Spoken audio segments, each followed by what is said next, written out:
Trainers Pokemon cards made their international debut in 2000 with the Gym Heroes expansion, followed by Gym Challenge. But these iconic cards then disappeared from mainline expansions, vanishing into history. Until now, after 25 years, Trainers Pokemon cards are set to return in an upcoming 2025 release. But what happened during those 25 years? Where did Trainers Pokemon cards go, and why are they coming back now? What happened to Trainers Pokemon cards?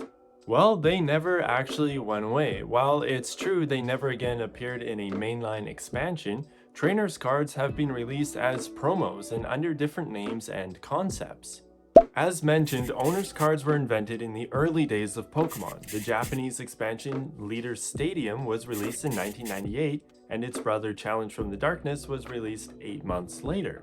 Around the same time, the City Gym theme decks were released too, adding more Trainers Pokemon to the catalog. A combination of these would go on to become the Gym Heroes and Gym Challenge International sets. And these two sets were entirely made up of Trainers Pokemon. Even the trainer cards are all related in some way, featuring either the gym leaders themselves or gym stadiums. It's unlikely that we will ever see a set like this again.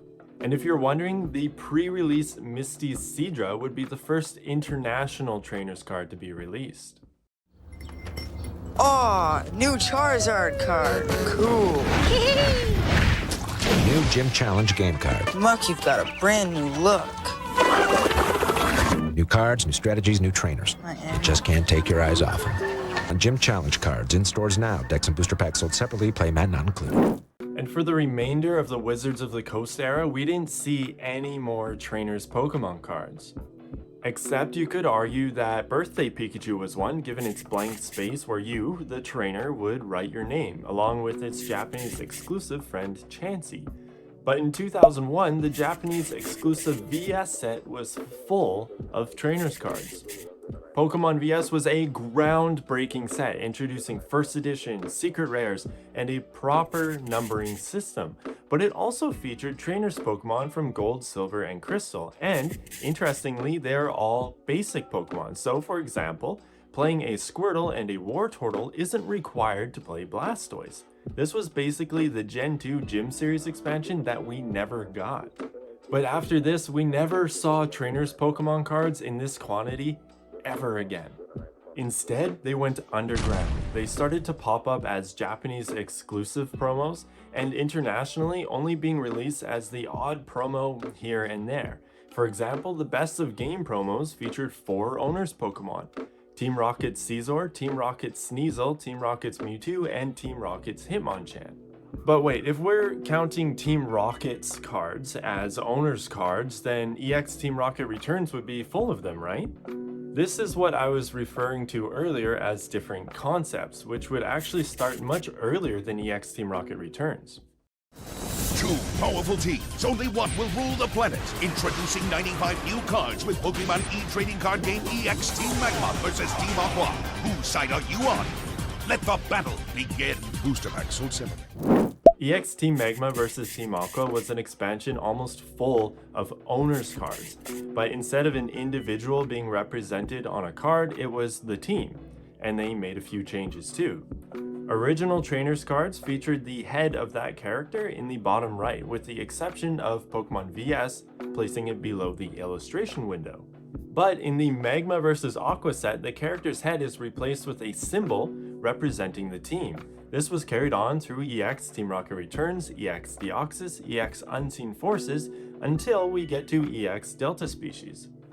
Here we see Pokemon with the prefix Holons. These Pokemon are presumably owned by the Holon region's research team, suggesting that Owners Pokemon aren't only used for battling but for science as well. And this is where we start to understand that there are almost no rules set to Owners Pokemon cards. The theme here is nuance, because there is no symbol in the bottom right for the Holon research team. Instead, we get a rainbow energy graphic and a special rule box, allowing the Pokemon to be used as a special energy card. And while all of this was going on, the Japanese TCG was actually releasing exclusive half decks with Owners Pokemon. like the Theater Limited VS Pack, the Movie Commemoration VS Packs, the Silver or Black Deck Kits, and the Play Pokémon promotional cards, which featured Pokémon with blank names, similar to Birthday Pikachu. In addition to this, there were numerous Japanese promo cards handed out for a multitude of events and promotions. A few worth noting are Ash's Trico, May's Torchic, and Brock's Mudkip, found as magazine inserts in 2003, which featured the trainer in the illustration but in a very odd and ghost-like way, and the Imakuni cards found in the Pokemon Card Trainers magazine. And also the Pokepark cards. 9 Japanese exclusive cards were printed for the Pokepark Force Premium file. All of these Pokemon feature the prefix Pokeparks and the logo in the bottom right. Moving forward, we got our first dry spell. The Diamond and Pearl era had no owner's Pokemon until the SP Pokemon introduced with Platinum. Discover the all-new Platinum. In stores now. Each booster pack of 10 cards sold separately. Cards vary by pack. SP stands for Special Pokemon and adds a suffix, not a prefix, once again being inconsistent with the original trainer's Pokemon. Each suffix acts as a kind of category rather than a team. For example, the Pokemon G belong to Team Galactic, but Pokemon GL stands for Gym Leaders and obviously features multiple different characters. Pokemon 4 belongs to the Elite Four trainers, while Pokemon C stands for Champions. Furthermore, Pokemon FB stands for Frontier Brain and Pokemon M stands for Movie Pokemon and is exclusive to the Japanese TCG. And all of these I just mentioned were contained to the 4 Platinum expansions. But even though these look and feel like owner's cards, the official rules state that a suffix is not regarded as an owner's card. Therefore, these are not owner's Pokemon, but pretty closely related if you ask me. After this, we got another dry spell, or maybe this was one long dry spell if you don't count the SP Pokemon. There were no owner's Pokemon in Heart Gold, Soul Silver, and almost none in Black and White until we got to Plasma Storm. Pokémon trading card game. Black and White. Plasma Blast. Powerful Pokémon EX. Genesect EX. Palkia EX. Dialga EX. Plasma Blast. In stores now. Each booster pack of 10 cards sold separately. Cards vary by pack. 1 code card per booster pack. These cards support more of a theme rather than a real subcategory.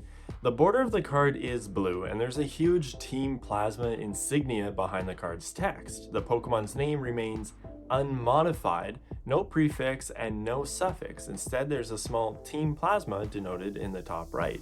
And that's the key here, the name is unmodified.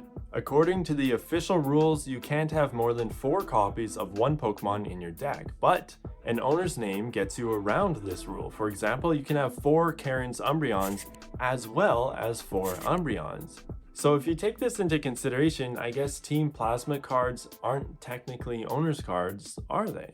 Which means up until this point, the international TCG hasn't seen real official trainers Pokemon since Gym Challenge. By the way, yes, I know I'm using trainers Pokemon and owners Pokemon kind of interchangeably, but according to the official glossary, a trainer's Pokemon refers to any Pokemon with a trainer's name in their name. But an owner is a Pokemon with a trainer's name or a team's name. So trainers Pokemon refers to just trainers, but owners Pokemon refers to all of these I've been mentioning, except for the SP Pokemon. I told you it was nuanced.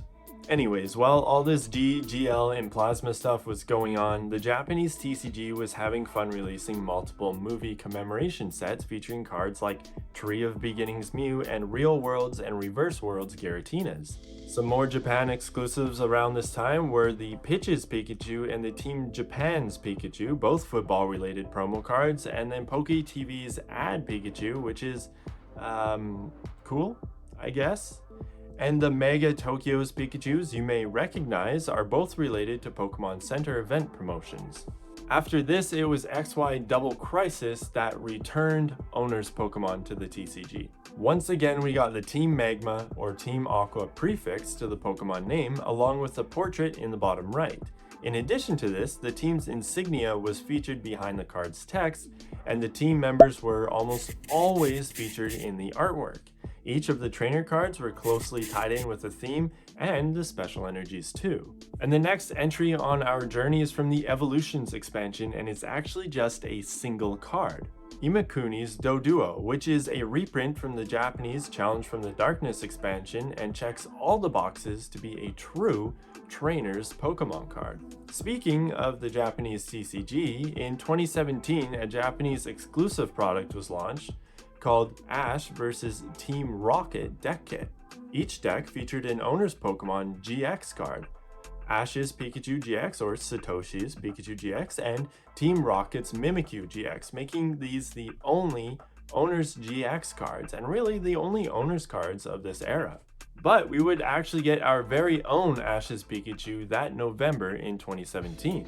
7 different Ash's Pikachu cards were available through special promotions. The first 6 were obtained through making purchases at retailers such as GameStop or Walmart, and the 7th was given to those who purchased a ticket for the showing of Pokemon the Movie I Choose You.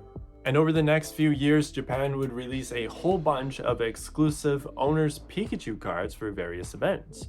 For each Pokemon Center reopening, a Pikachu card was made. So there's a Sapporo's Pikachu, a Tohoku's Pikachu, Shibuya's Pikachu, and Kanazawa's Pikachu.